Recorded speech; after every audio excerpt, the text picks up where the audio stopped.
Pemirsa, serangkaian perayaan Hari Raya Nyepi dan Tahun Baru Saka 1941, hari ini kita melakukan perayaan Hari Pengerupukan yang biasanya di Bali diisi dengan pawai ogoh-ogoh.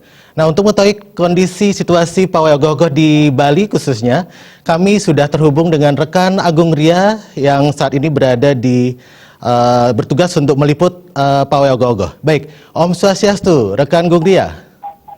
Om Swastiastu, rekan Purnawan. Oke, terima kasih. Apa kabarnya? Bagaimana kabarnya hari ini? Luar biasa Purnawan, ini di Kota Denpasar, antusiasme masyarakat sangat tinggi untuk menyaksikan pawai ogoh-ogoh. Apakah cuacanya hujan di lokasi sana? Di mana posisi Anda sekarang, Sani Gung Ria? Iya, rekan Purnawan, saat ini saya sedang berada di lapangan Puputan Badung. Dapat saya laporkan bahwa masyarakat tampak sangat antusias menyaksikan pawai ogoh-ogoh menjelang malam pengerupukan atau malam Nyepi Tahun Baru Saka 1941. Bahkan saat ini ogoh-ogoh di Banjar Tensiat di Denpasar mendapat perhatian serius bagi pengunjung sehingga menyebabkan lalu lintas menjadi sangat macet.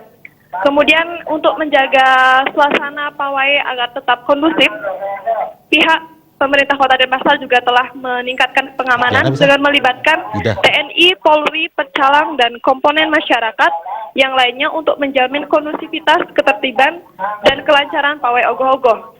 Kemudian rekan Purnawan dapat saya laporkan juga sejumlah wisatawan asing termasuk para fotografer dan blogger tampak ikut berjibun dengan masyarakat menyaksikan setiap ogoh-ogoh yang dipajang di depan banjar masing-masing. Oke, baik. Bagaimana kan cuacanya, Gung Ria? Lalu pengamanannya bagaimana? Apakah sudah disiapkan personel untuk mengamankan Hari Pengerupukan saat ini? Ya, untuk pengamanan di sini ada TNI dan Polri, kemudian dari pecalang dan komponen masyarakat turut mengamankan kegiatan pawai ogoh-ogoh saat ini, Purnawan.